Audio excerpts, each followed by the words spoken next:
안녕하세요. 토요미스테리 디바제시카입니다. 전쟁에서 어느 편이 스스로를 승자라고 부를지라도 승자는 없다. 모두 패배자일 뿐이다. 지난 2021년 8월 중동에서 가장 예민한 곳으로 꼽히는 국가 아프가니스탄으로 전 세계의 눈이 모두 주목되었습니다. 아프간에 있던 테러단체 탈레반이 수도 카불을 점령하고 정권을 장악했다는 소식이 전해졌기 때문이었죠. 여러분, 탈레반을 아실 겁니다. 정말 평범한 이성으로는 결코 이해할 수 없는 집단, 소위 이슬람 사이비 집단, 테러 집단, 반인륜적인 집단. 오늘은 이 탈레반에 대해 알아보고 이들이 아프간을 점령한 이래 어째서 그 책임과 비난이 미국을 향했는지, 과연 둘 사이엔 어떤 일이 있었는지 평소의 토미처럼 중고등학생들도 이해하기 아주 쉽게 들려드리고자 합니다. 시작은 모두가 알고 있는 9.11 테러에서부터였습니다. 지금으로부터 20년 전인 2001년 9월 11일 오사마 빈 라덴이 이끄는 테러단체 알카에다가 여객기 4대를 납치해서 미 본토 역사상 최악의 테러를 감행했습니다. 이날 9.11 테러로 사망한 모든 피해자의 수는 약 3천여 명. 이게 지금까지 지구상에서 벌어진 테러 중 가장 많은 사망자를 발생시킨 역대급 재앙으로 기록되죠. 당연히 미국 전체가 분노에 끌어올랐습니다. 그리고 이 테러의 원흉이자 알카에다의 수장인 오사마 빈 라덴을 쫓는 게 급선무가 됩니다. 그러던 중 그가 아프간에 있다는 소식을 입수했고 당시에 정권을 이끌고 있던 탈레반에게 빈 라덴을 넘길 것을 미국이 요구합니다. 하지만 탈레반은 이걸 거절하게 되죠. 탈레반. 이들은 1994년 아프가니스탄 남부에서 시작된 무장 정치 조직입니다. 초기엔 2만 5천 명 정도의 학생들이 주축이 되었는데 탈레반이라는 단어 자체가 아프간어로 학생이란 뜻입니다. 이들을 단순한 이슬람 종교 집단으로 보기에는 좀 힘듭니다. 그 이유가 이슬람 이전부터 존재한 파슈툰족의 전통 교리에다가 자기들이 임의로 해석하기도 하고 또 종종 바꾸기도 하는 원리주의 율법을 기반으로 삼고 있기 때문입니다. 그래서 좀 쉽게 말하면 이슬람의 사이비 종파다라고 해석하는 사람들이 있죠. 이들은 남부에서 시작을 했기 때문에 국경 근접 국가인 파키스탄과 관계가 좋았습니다. 그래서 군사를 지원받았고 또한 중동 최고의 부자 나라인 사우디아라비아에서도 재정을 지원받아서 1996년 수도 카불을 점령하고 정권을 세우게 됩니다. 90년대 이때의 아프간은 폭정과 인권 침해가 상상 불가 수준이었습니다. 언론과 방송 다 차단하고 TV, 라디오 오직 한 채널만 운영하면서 자신들의 성전인 쿠란만 24시간 내내 방송되게 했죠. 뿐만 아니라 노래, 춤, 그림, 영화 감상 같은 문화 활동은 모두 금지됩니다. 자기들이 해석한 이슬람 율법에 따라 이런 건 모두 우상숭배다라는 이유에서였습니다. 특히나 여자들은 화장품을 쓰거나 장신구를 착용하는 것조차 금지했는데 혹여 매니큐어를 바른 여성이 발각되면 손가락을 가차없이 잘라버렸죠. 게다가 서구식으로 만든 학교, 도서관, 박물관도 모조리 폐쇄하고 중요한 문화재마저 타종교 우상숭배라며 파괴했습니다. 그 예로 유네스코 세계문화유산으로 지정된 바미안 불상이 있습니다. 과거 6세기에 아프간이 불교를 믿었던 때에 산 절벽을 파서 만든 불상입니다. 아주 유서 깊은 유산인데요. 2001년 탈레반 지도자는 우상숭배다라는 이유로 다이너마이트를 폭파시켜 이 불상을 파괴하고 맙니다. 당시 유네스코, 유럽연합, 세계불교연맹에서 제발 불상을 보존해달라라고 해원했지만 결국 소용없는 일이었죠. 바미안 석불 테러는 탈레반의 만행 중 가장 악명 높은 사례로 손꼽힙니다. 탈레반은 여자들에게도 유독 엄격했지만 남자도 예외는 아니었습니다. 반드시 수염을 길러야 하고 혹시 수염을 자르게 된다면 감옥에 가거나 공개 처형을 당했을 정도죠. 또한 이슬람 해설집에서는 선행을 하고 악행을 금할 때 칼을 쓰지 말라라는 가르침이 있는데 탈레반은 이걸 자기들 멋대로 해석해서 칼만 빼고 몽둥이와 채찍, 총으로 자신들을 따르지 않는 국민들을 마구 처벌했습니다. 그 예로 아픈 아이를 안고 병원에 뛰어가던 애 엄마가 남자 없이 외출한 음란한 여자라면서 총살당한 사건이 있었죠. 탈레반이 정권을 움켜쥔 1996년부터 약 5년간 아프간은 정말 억압과 고통의 시간이었습니다. 그런데 2001년 9.11 테러가 터지고 빈라덴을 잡는 데 혈안이 된 미국이 탈레반이 그를 숨겨주고 있다는 증거를 확보합니다. 하지만 탈레반은 범죄자 인도 요구를 거절하게 되죠. 가만히 있을 미국이 아니었습니다. 미국은 대대적인 군사작전을 감행해서 아프가니스탄을 침공합니다. 그런데 지도를 보시면 아프간은 바다와 접하지 않은 내륙 국가입니다. 동시에 참 많은 나라와 국경을 접하고 있을 만큼 외교적으로 복잡하기도 하죠. 어쨌든 미국은 여기에 접근하기 위해서 남서쪽에 있는 파키스탄의 영공을 지나가야만 했습니다. 그런데 애초에 파키스탄은 탈레반을 지원하고 있었기 때문에 미군의 접근을 거부하게 되는데요. 사실 다른 나라의 전투기가 자국의 영공을 지나가도록 허락하는 건 애당초 쉬운 일은 아닙니다. 자존심만의 문제뿐만이 아니라 국가 안보에 치명적일 수 있기 때문이죠. 하지만 미국은 전쟁에 협력하지 않으면 폭격당할 준비를 해라 하면서 쉽사리 물러서지 않았습니다. 정말 일촉즉발의 상황이 이어졌고 결국 파키스탄은 미국에게 경제적인 지원을 도움받는다라는 조건으로 자국의 영공을 열어줍니다. 그렇게 시작된 전쟁, 이게 무려 20년간 이어질 줄은 아무도 예상하지 못했습니다. 2001년 10월 7일, 9.11 테러 한 달 만에 미국은 본격적으로 탈레반과의 전쟁을 시작합니다. 예상했지만 둘의 군사력 차이는 어마어마했어요. 미국은 순식간에 탈레반을 섬멸했고 전쟁 2개월 만인 12월, 압도적으로 미국이 승리합니다. 또한 유엔과 협력을 해서 당시 아프간을 점령하고 있던 탈레반 정권을 쫓아낸 다음 이곳에 임시정부를 세울 수 있게 지원합니다. 2004년 아프간에서는 정식 선거가 이뤄졌고 탈레반 정권이 아닌 아프가니스탄 이슬람 공화국이 탄생합니다.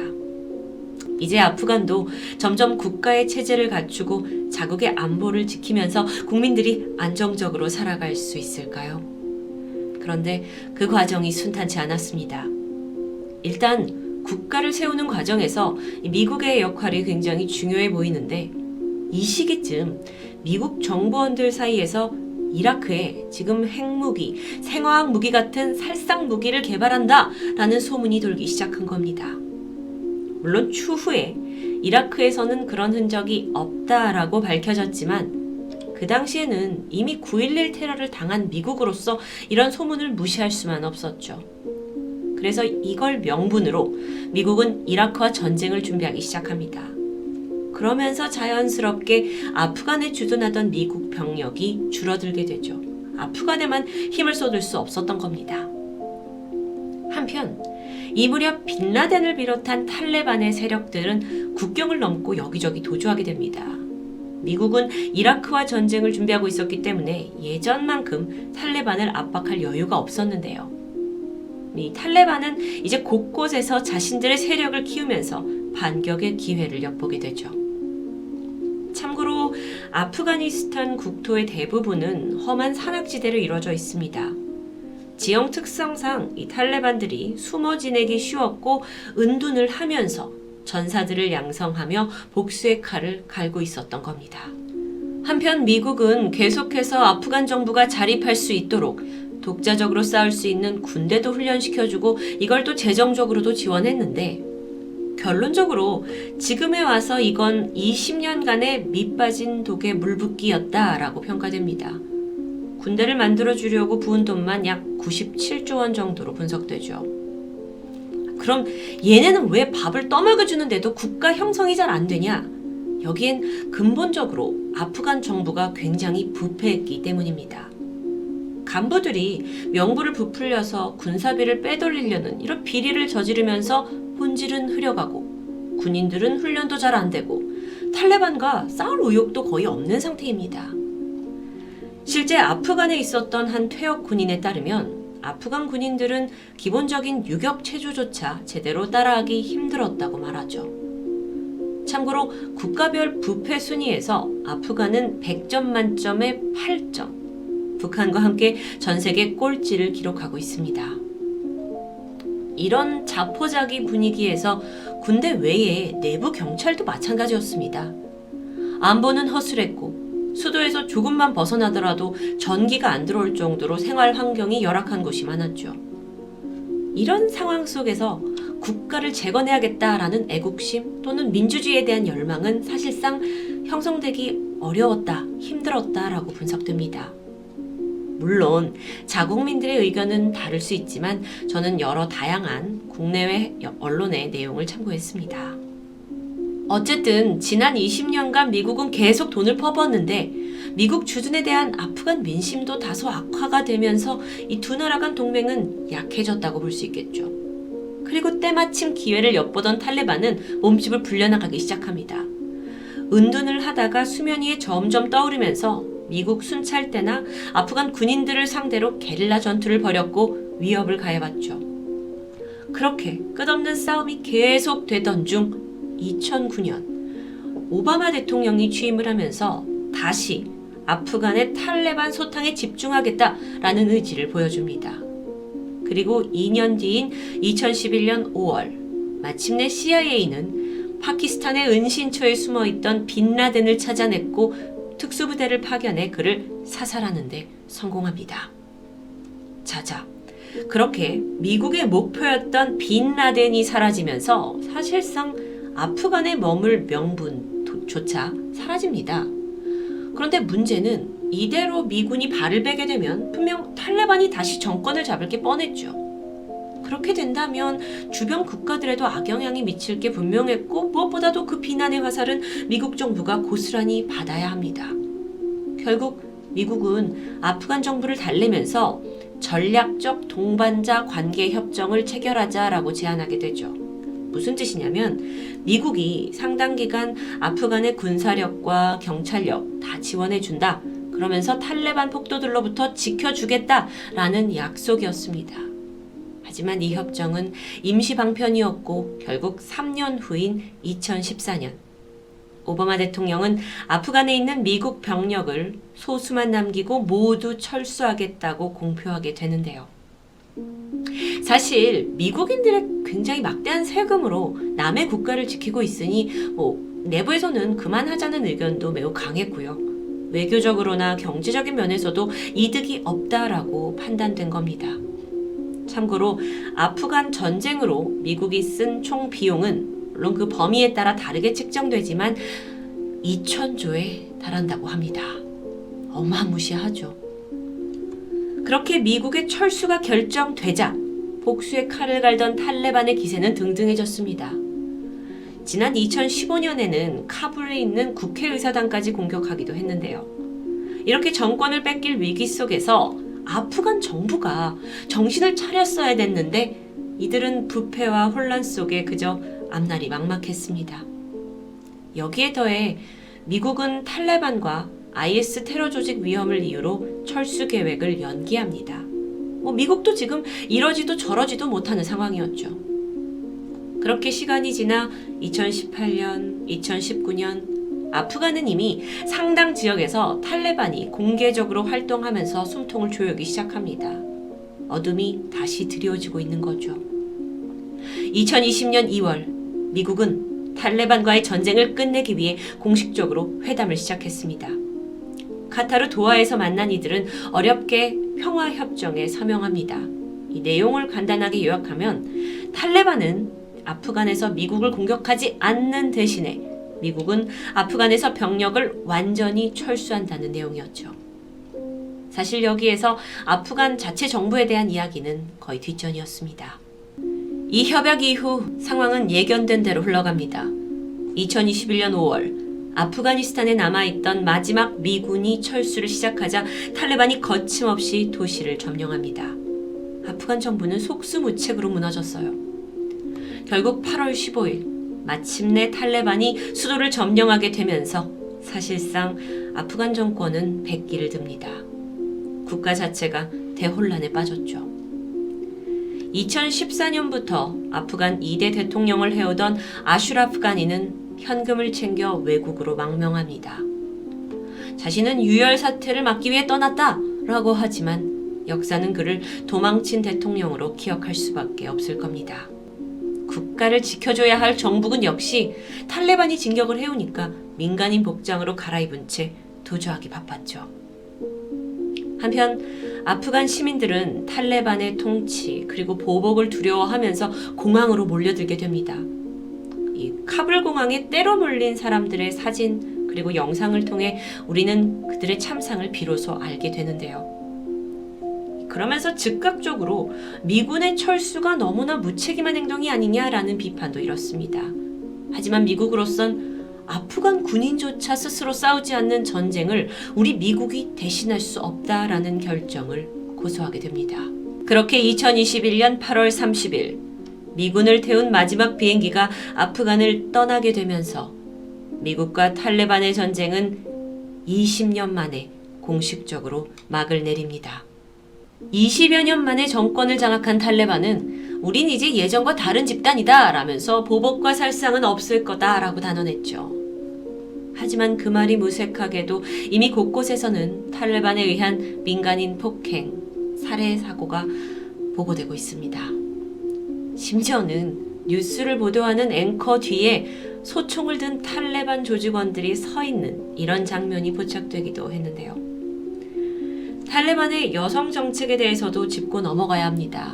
여성을 정말 그야말로 가축처럼 다루는 걸로 악명이 높은 단체입니다. 지금 사진에 보시는 이 아프간 여성들은 머리만 가린 채 선글라스도 끼고 개성을 표출하는 각각 다양한 옷을 입고 있는데요. 이런 모습은 곧 사라질 예정입니다. 과거 탈레반이 아프간 정권을 잡았을 때 여성들은 외출할 때 전신은 물론 얼굴까지 싹 다 가리는 부르카를 착용해야 했습니다.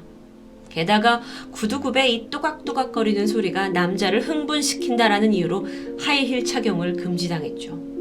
여자아이들은 8살 이후에 어떤 교육도 받지 못했고 만약 공부를 하다가 발각될 경우 사형에 처해질 정도였습니다. 탈레반이 철수를 한 후 아프간 여성들에게도 어느 정도 기회와 자유가 주어지는 듯 했지만 이들이 다시 정권을 잡은 이상 상황은 다시 역행될 것으로 보입니다. 사진 속에 보시는 시위를 하는 아프간 여성들은 사실상 목숨을 내놓았다고 표현될 만큼 극한 위험 속에 있습니다. 현재 아프간에서는 여성의 목소리가 방송에 나와선 안 되고 거리 곳곳에 있던 여성 모델들의 사진은 검은 스프레이로 칠해져 있습니다. 한 마을에서는 부르카를 입지 않고 외출한 여성이 거리에서 총살을 당하는 참변이 벌어지기도 했습니다. 지금까지 악명 높은 무장 이슬람 단체 탈레반 그리고 아프간의 상황을 이야기해보았는데 전 세계 전문가들은 다들 입을 모아서 여기가 이제 더 큰 혼란에 빠질 거라고 우려했죠. 아프간 사람들, 그들에게 빼앗긴 인간의 기본적인 자유와 평등, 과연 이 나라에는 앞으로 어떤 미래가 기다리고 있을까요? 이야기를 하는 내내 암울하고 씁쓸한 기분을 떨쳐낼 수 없었습니다. 토요미스테리 디바제식합니다.